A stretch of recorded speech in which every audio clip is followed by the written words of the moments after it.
A lot of women, we don't lack ambition. We can get her done. But at the end of getting it done, are you actually able to savor it? Are you actually able to enjoy it? Welcome to In Her Words. This podcast is for women navigating through change, career, identity, motherhood, and just figuring out what's next. I'm Roberta Dombrowski, host of In Her Words and founder of Learn Mindfully. Each episode, I sit down with women who are asking big questions, navigating transitions, and trying to make sense of life as it shifts. You don't have to have it all figured out. You just need space to be real. Let's get into it. With me today, I have Christian Simone.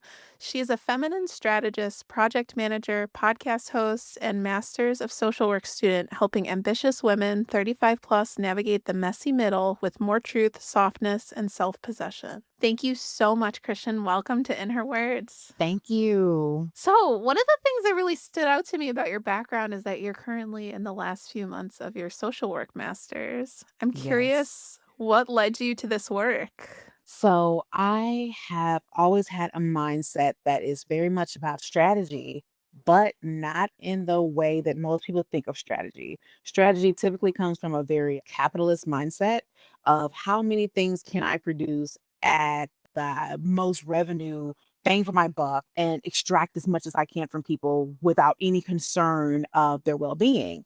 My mindset is strategy should be a means of efficiency. And that allows people to create and be as innovative and produce their greatest work, but also have the ability to actually live a life after they finish working. And so I worked for a tech company. They operated in home health and hospice I worked there probably for 3, 4 years and was often asked and dealt with a lot of social workers and chaplains and nurses and all the gamut. Now, I would always get the question, so are you a social worker? Are you a chaplain? I'm like, definitely not a chaplain. The church would burn, and social worker, no, but it's quite humorous. And so after the pandemic hit, I really looked at my career and it's like, okay, I'm a project manager, but is this really what I want to be doing? And so went to the path of going forward and had to pause it because I had moved out of state and then had this very odd conversation with a colleague, and it stood out to me because one, we never chatted. We never did just the regular coffee chats. And the fact that he was sharing that, yeah, my wife, she's a social worker and she does XYZ, she does corporate social work and this. I'm like, okay. Like that conversation made me say, hey, actually, you might want to pursue this because that was the most oddest conversation in the world to me. And so now, 3 years later, I am wrapping up. I am a macro social worker. And with that I always like to emphasize that there is a difference. Often when people hear social worker, they often think CPS, which is odd, but I get it. But I work with more systematic focuses and foundations. So how can we create a system that would allow people to be successful versus the direct practice, which is let's talk about your feelings. Let's talk about the incidents that's happened to you. I want to create the structure because that's more efficient to me and more strategic. Yeah, I love that. That's so huge. It's interesting too, you talked about your background from tech and then going into social work. I'm actually going through a similar transition. I had a decade in tech and then I'm starting a master's in mental health counseling this month. I So, I yeah. noticed that on your LinkedIn. I was just like, okay, now that is going to be very, very. I like the integration because to Yeah. me they match very well, especially in a world where we need to be more humanistic when it comes to our Yeah. technology. Yeah, absolutely. Absolutely. I'm curious, what's your ideal population that you're hoping to work with after you're done with classes, since you want to be the macro systemic level? For me, it would my heart and all that I do is for women. So being able to create structures and systems for women would be optimal. But I'm also very open-minded to the demographic. Like I'm not like, oh, I have to work with this one group. But if in an ideal world, it would definitely be creating structures for women. My special subject has always been throughout my program with it's a bit of a taboo subject matter demographic, but I feel like who better to research is those that are in the sex work industry and being able to create structures for them because systemically the system is not set up for them to exit and to be able to pursue other pathways. So that would probably be my most ideal. Yeah, that sounds amazing. What an underrepresented community and very taboo, like you mentioned. I'm curious, one of the things that you often write and speak about is being the strong one, what it means to be the strong one. And I'm wondering if you could tell us a little bit about your story or your experience with having to be the strong one. Yes. So as a woman and a woman, like I know most people, they see me, they say, "Oh, you're a black woman." And I'm big about the intersectionality and the ownership and sovereignty of your own narrative. So I am a woman always first and foremost, and then my ethnicity comes in second. But when you combine those two, society looks at me as someone who is not a human. There was a probably I kind of look at it like past, but it's still tangled in there, the phrasing of being like black girl magic. And I remember when I first heard that, and I never really aligned with it. And I could not articulate, why do I not feel like, why is everybody else is excited about this and I'm not? And then finally, years later, it started to click that reason why I didn't care for the term or it didn't fit to me is because it again sort of othered me into being something that is not human and not lacking people not being able to see me as a human. That means I don't get the ability to be sad, the ability to have needs, the ability to say I'm having a bad day and I need support. And having to then sometimes we internalize that, so that makes it very difficult for us to even say I need support. One of the things that I did when I was starting my degree programs that I had to, do the application process, and they always ask you, who would your demographic be? What, and I had to do some research. And when I was conducting that research, I noticed that one, the research is very thin on this particular group.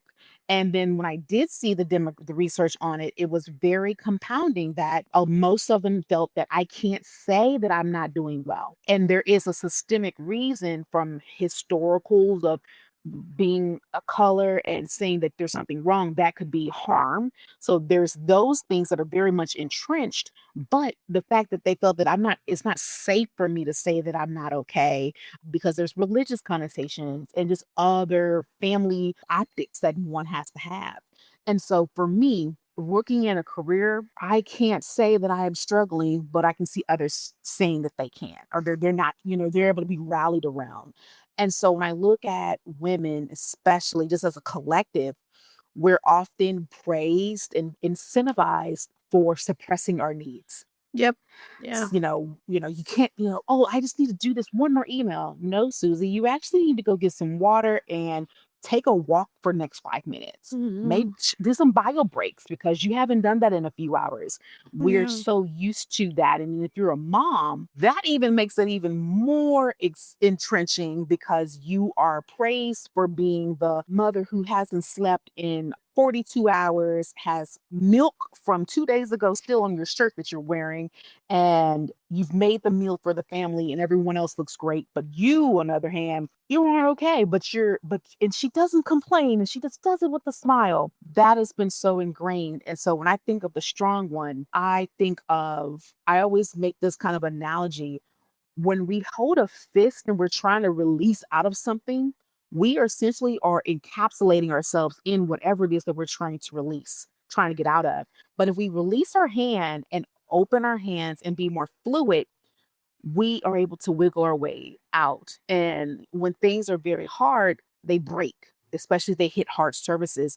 But if they're soft, they're able to kind of conform to the bounce back and conform to whatever they're landing on. And that is how I see the strong one and in my life and just how I work with women in general. Yeah, yeah, that so rings true. What comes to mind is I had a client, she was a business I was doing business coaching with her, black woman, really strong, like multiple $1 million business, and she was telling me about how, she had some losses in her family, a family member passed away and was still working. Like same day still working. And I'm just like, "Oh no, you don't have to." But I think that is such a like example of the overriding that people do of their systems and their experiences. They don't slow down to tune in and grieve and feel, but capitalism, they're prioritizing the output, the outcomes, the metrics. it's so ingrained that I look at it as our systems have been programmed this way. So the system is working as designed, and therefore it just essentially mutes those things out. And we're not even aware that we're doing that. But I always like to tell people eventually you will write a check that your body can't cash. And now we're struggling with some different health issues that now make you have to pull over and Yeah, yeah. address. And now you're like, why am I feeling this way?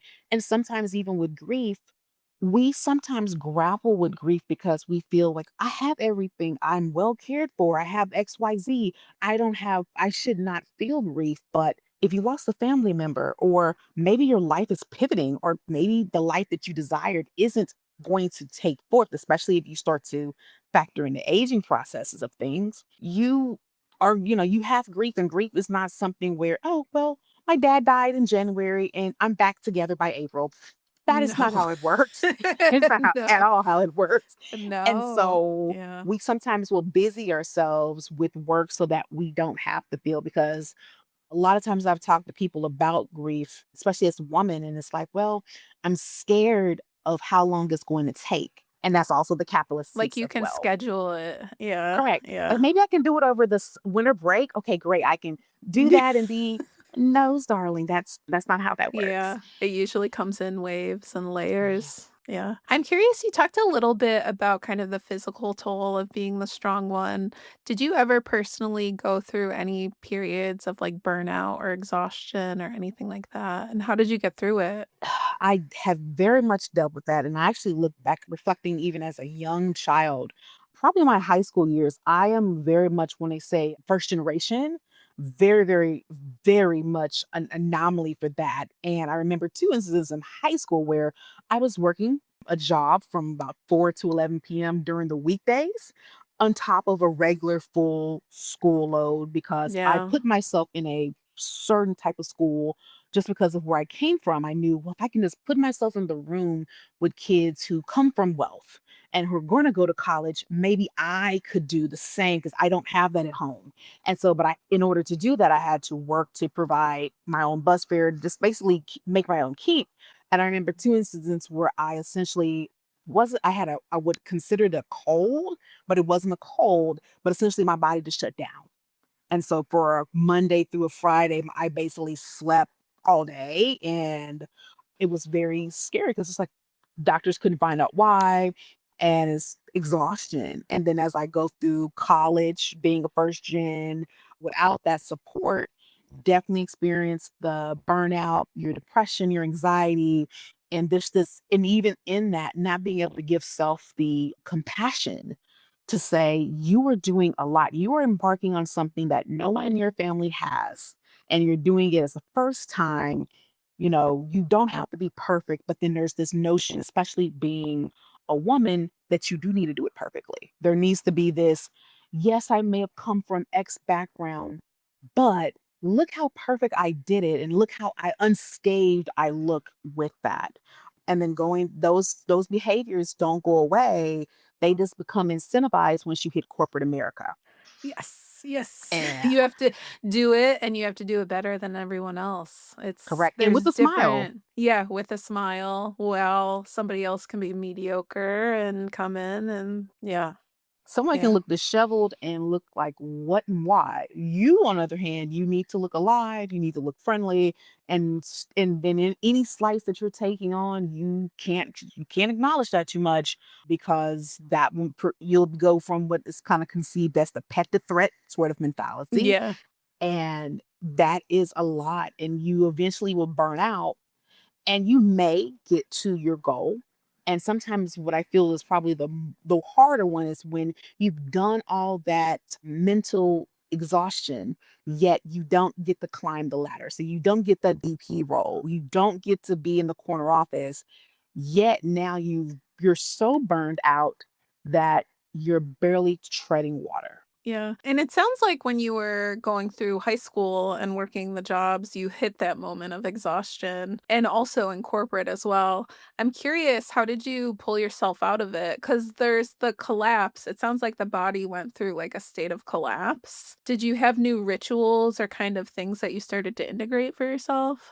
Now, when I was younger, I did not. I just basically had that week and went back and continued. Yeah. It did not hit until I got into what I call like my little golden age where I had to kind of stop and put some buffers on. So I started to try to start working out, moving my body, actually start scheduling something that is fun and do things that are just actually fun. I love beauty as much as that's shunned upon, especially in women in corporate. You're not supposed to like beauty.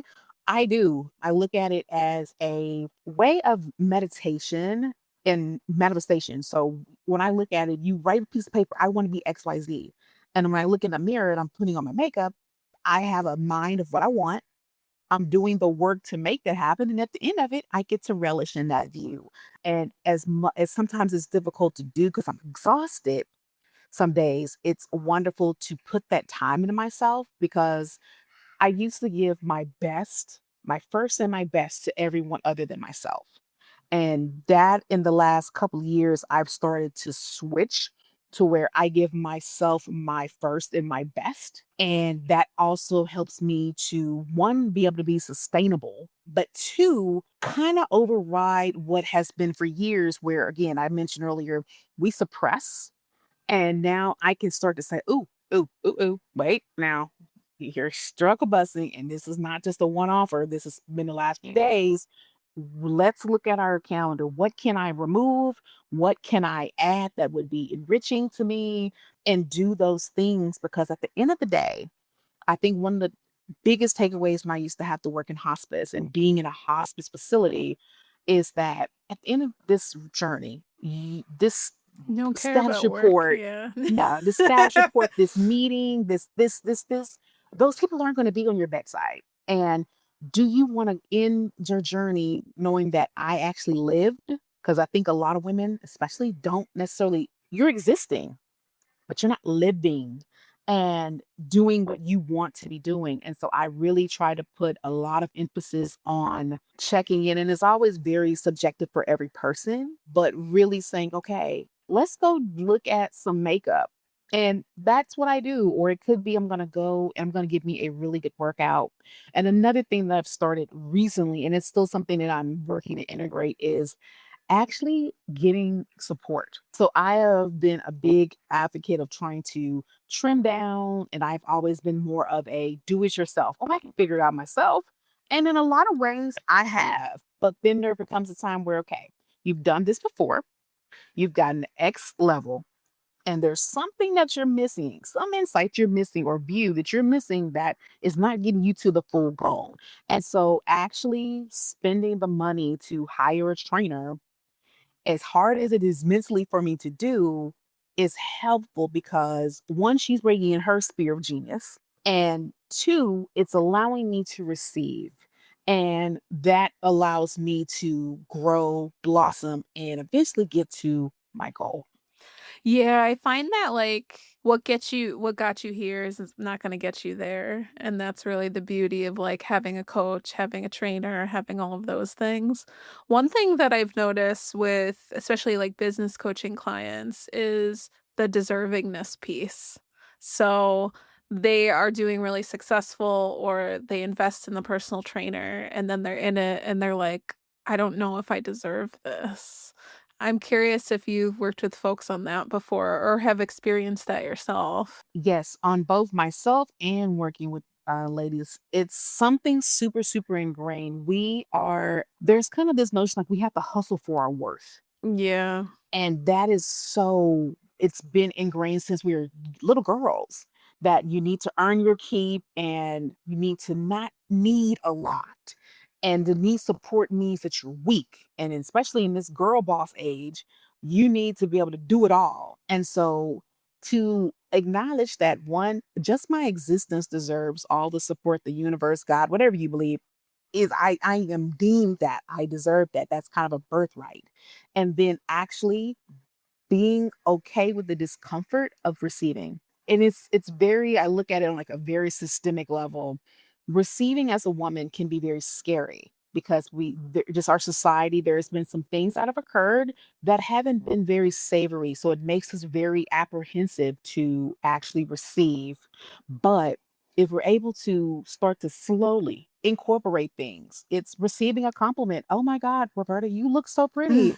Instead of saying, oh no, I can't, thank Yeah. you. And that's your answer. And Or, take hey, it. Yeah. and take it and relish in it. Like, be happy, the reflection of what you've put out.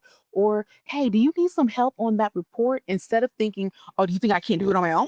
Yeah. It's, you know what? Actually, I do. Or, no, I don't. But thank you for the offer. Being able to take that, and it's just small, intricate things that you can start to receive in that then allows you to receive on a bigger, deeper level. You've put in all this work as a business owner, or you're in your career, you put all this effort in. There is a reciprocity flow that you have to do. And so when you give, but don't receive, there's going to be some exhaustion. And Yeah. so there needs to be the both the give and the take in order for you to be holistically whole. Yeah, absolutely. I always tell clients that I work with that partnerships are you lean in 100%, the other person leans in 100%. Usually when people come to me, it's like they're leaning in 150 and the other person is leaning in 50%. And so it's a lot of like boundaries and self-awareness and self-compassion like we're talking about. So, yeah. Yes. Yeah. I'm curious, you talk a lot about the soft life, and I also saw you have a course about it as well. I'm curious, what does it mean to you? So Yeah. I have been in this kind of path lane for a number of years, actually. More as at first initially just kind of the observer, and then now more of in a way of like how to partition it. So initially the soft life was very much, it's still kind of in a way somewhat taboo. Essentially, get as much as you can from a male objective person. And not have to work, not have to do these things. The way I have now interpreted is actually being able to be a woman and not be scared of being a woman in her totality. Our society, when anything is inherently woman, our society seems to buck at it. And so when I think of the woman, I think of nature. There's beauty in nature. There's all this vibrancy. There's color, but there's also aspects of like a tsunami that can be destructive and disastrous. And so we want to control it. And so when I see the softness, it's being able to yield and flow in whatever environment that you're in. And often the softness is something that is not tangible, but it is felt. It's like when you go, you can have a house and there's like structure, but it's a difference when you're in a home. You can feel this coziness, this warmth, this secureness. That is the feminine and that is the soft. And so when I look at it working with clients, it is for me, there's been this big notion of the masculine and feminine and man, woman, like this kind of competitiveness. I have tried, and I don't toot my horn, but I'm like, I am more so working towards what I look at is really the higher elevation, which is to integrate it. So that is the embodiment of both the masculine and the feminine. So in my course, I look at first starting at acknowledging where we are, taking honor to what you have developed and done in this point. Now we have that awareness, and it's something that we're often very scared of. Now let's look at it from a structural base, more of the masculine side. And that's where my project management kicks in. And what do we want to do? Where do we want to go? Okay, great. Now we know what we want to do, what we have assessed at this moment, where we want to go. Now let's create this linear flow of what we need to do. But within that, we're also weaving in the softness of sustainability. Have I done what I needed to do so that I can show up at my best, at my highest level consistently? Because that's what gets us. It's not necessarily intensity, it's the consistency to reach our goal. So, have we embedded I'm working out. I'm eating well. I'm going to bed on a regular time and not doom scrolling. I am enriching myself in some way so that I can come back to these goals and continue to check in. And checking in also to me is a very soft arena. We're very much not accustomed to checking in because that takes time. But that is how I developed my course because I found that a lot of women we don't lack ambition. We can get her done, We can get her done. But are you at the end of getting it done? Are you actually able to savor it? Are you actually able to enjoy it? I remember because I've been cooking since I was probably 8 or 9. And I remember developing this kind of a habit where I would have cooked this really great meal, but by the end of it, I don't want it. I don't want to eat it. And it's like, okay, that's the same thing. We can get to our goals. Like, I want to get the certification. I want to be a girl in tech. And so I got the certification. I did the boot camp. I did this. I did that. And then you get there and it's just like, I actually don't even like this. This is kind of not my jam. And it's because you haven't given yourself that ability to say, check in and say, does this still feel good? Is this what I want? Is this the right company for me? Is this the right process? Am I doing this because it optically looks like I am a kick behind woman, or is this really my talent? And or am I even honoring my skills? Because some things we see as, oh, that's creative, that's wishy-washy. I want to be linear. And it's like, actually, your talent is actually in your creativity. And therefore, by you not honoring that, you're not enjoying it, and therefore you're not flowing. Yeah, absolutely. When you talk about the energies, the male, the feminine, one concept that I use a lot with clients is doing versus being. So, being, what's the energy you're bringing to it? Who are you? What's your presence like? How are you showing up? The doing is the, what you were saying, like the project management, the task oriented, checking things off the list.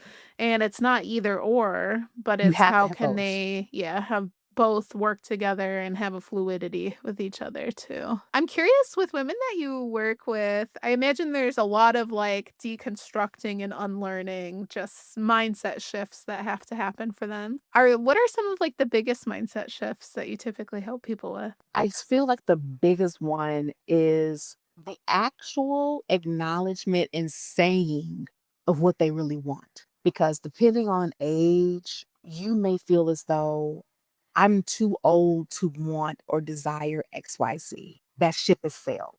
And I feel like that is the harder one because we can't get anywhere. Let's say we pull up Google Maps right now. We're in your car, we're in the Lamborghini, we're in the car, and we pull up Google Maps. Google Maps cannot help you if you don't tell it where you want to go. And so often we are so scared to say the thing because, well, what do people think about me? And more so importantly, what do I think about myself for wanting what I want? And so getting that at the core is the biggest takeaway. It's saying that, you know what, if you wanted a family, there's nothing wrong with that. It doesn't make you weak. It doesn't make you soft. Or you may not want kids, but you wanted to marry. You wanted to marry a certain way. There's nothing wrong with that. That is your desire. But there's so much programming out there that makes women feel like I can't have that, or if I say I want that, then something's wrong with me. Or maybe it's I had the family, but I actually wish I could have went and became a doctor, or I wish I could have done X, Y, Z. And but I'm older now, so I don't know that I can. Unwinding those, deconstructing those sorts of things, and those are so heavy because it's our minds. We desire psychological safety, Yeah. and our image really takes heed on that psychological safety. So whatever you say that you are, when you start to say things that are contradictory to what you have stated for years, have been Yeah. woven for years, this is who I am, your mind will begin to spur out everything it can to say, hey, hey, hey, hey, whoa, whoa, whoa, whoa, whoa. That's not sustainable because that's against what the image we have. And so being comfortable with the discomfort of, I want X. I want to Yeah. look like X. I want to have X business, and working through that because you will start to hit some things that may come from childhood, may come from just observational, sometimes what I like to call it absorbed messaging. So they weren't directed to you, but you've observed, okay, well, so when this lady said this is a reaction she got. I don't want that. So I'm going to do the opposite. I'm going to stay on what is the more acceptable scripting. And that is always the harder. It's harder because then we can't even get into the actual like, what do you want to do? It's the subconscious limiting belief. Huge. Yeah, very huge. Very, very huge. Absolutely. And it's like, even when you are able to name what it is you want, sometimes the limiting beliefs are still coming up for you because it's oh, is this possible? Can I do this? All of those things start to come What will up and people think about me? And that's yeah. something I'm just like, I'm very much, I don't know. I had a former friend that was very big on this, and she's like, I don't care. And it's just like, wait, what? She's like, yeah, I don't, if I wave at someone and they don't wave back at me, I don't care. I just, keep moving. But that was her philosophy on everything. And so it's like, well, oh my God, what if I start dressing like X? What do people, who cares? Well, Do I you think like it? Cool. That's all that yeah. matters. Yeah. I think like people are always going to judge. That's just how people are. But most of the times, the things that we're concerned about, of like, oh, what will they think? They're living their own life completely overwhelmed and trying to just survive the state of the world. And they're not even thinking about you and your clothes and what you're doing, you Not at know? all. And So, if they are, I think some of it is we often are in groups. So, yeah. like, we have our Yeah. particular groups. And so it's like, wait a minute, if I do X, that would be so outside of like the group think philosophy of what we think and what we believe that I might be ostracized from the group. And so that potential loss of community, which is very valid, can be scary. But I'm always a big on, at the end of the day, did I enjoy what I did? Yes or no? And do I enjoy myself, my company? Yes or no? And if those two are done, then whoever doesn't, and it also can be activating for other people to see like, oh, whoa, she's taking up a lot of space and that could scare others. And it's like, you know what? Maybe you could be that light to relight someone else's flame by you being what you want to be, doing what you want to do, and enjoying life the way you want to. And also, it also frees you up to actually, if people leave, that opens you up to people that are meant for where you want to be. You wouldn't keep drinking milk that's expired just because you spent money on it. That's a great metaphor. That's a great metaphor. Yes. And so Yeah. it's just like, well, I get time and money. They're all the same energy frequency. You just because you put that much time and years into that, you can do it again with another group. Yeah. And that will be even more enriching to you than where you are now. Yeah. I think like what we're fundamentally talking about is just values and how they shift over the lifespan of your life, and Correct. what was important to you at one phase of your life now is different. Maybe it was climbing the ladder or dealing with family, being a caregiver. Now it's something else, and recognizing that that's okay. It's okay to have those changes happen over the course of your life. It is, but I think we just get so, I feel like this is more so for women than it is for men. Yeah. We're just so conditioned to try to keep everything the same, Yeah. but we are not the same. Babies, we can buy. I remember having a little nephew that his mom had bought like cute one tea, two, three teas. And I was like, you know what? I'm going to give him some of these 4 and 5 tea size onesies. Yeah. What did he do? He wore the newborns for like 2 weeks and jumped into the 3 T's pretty much immediately and then was in 4 or 5 T's. She's like, I bought all these clothes and they're so cute. He doesn't get to wear them. Please don't stuff my nephew in those because he can't fit those. Please put them in the appropriate clothes because he's going to look a little stuffed sausage. And it's like, that's how we grow. Sometimes we grow by leaps and bounds. And so you can't lock into what was for the continuing of life. Yeah, absolutely. I love that metaphor too of the children. I have my son's turning 1 in a few weeks, and so it's very visible, the changes that you see in children. Like, he's crawling one day, the next day he's doing something else. Whereas I think when we're adults, as women, even, like, we forget. Like, all of those changes still happen internally, but externally, maybe it's not looking that way, or it's a little under the surface. It's like an iceberg. You're only seeing just the tip, but there's a ton happening underneath. Yeah. Correct. I am curious, as we just started the new year, is there anything that you're looking forward to this year? I am looking forward to one graduating in May and then Yes. regaining the semblance of an evening. I had this winter break over in December, and I'm like, oh, I'm not gonna be. I'm just gonna be exhausted. I'm just gonna be wanting to sleep all day. And in the evenings after work, and after work on the first day, I was like, you know what? I'm going to actually go out to dinner. I'm going to take myself out to dinner. And that's very rare for me. And it's just like, oh, this is what it feels like to have an evening. Yep. Jesus And not have to Christ. read and do, yeah. Correct. So it's just like, got it. That's what it is. But I think the bigger is I have business goals and desires that for whatever reason this year, I just feel very driven to do the uncomfortable to try to get those out in the world. And so that is what I'm looking forward to. Now, how it's going to play out and how it will look, that I'm not sure. And as someone who can be very type A, it's very like I wanted to look a certain way. It's like, nope, let's go forward and be comfortable with the fluidity of how it may turn out. Yeah, yeah. You're setting the intention into the universe and then it can manifest in different ways. Very Absolutely. much. Yeah. Well, it was lovely chatting with you today. How can listeners stay in touch with you if they'd like to connect? You can go to my website, christiansimone.com. You can read my blogs. You can learn about my podcast. You can also sign up for the course. And, if you want to connect, send an email from that. That would be awesome. Awesome. Thanks so much for joining today. It was so great to have you. Thank you for having me. Thanks for being here. If something in this episode landed with you, feel free to pass it along to someone who might need it too. You can leave a review, subscribe, or just keep tuning in. We're figuring it out together. And remember, your story, your voice, your becoming, it all matters.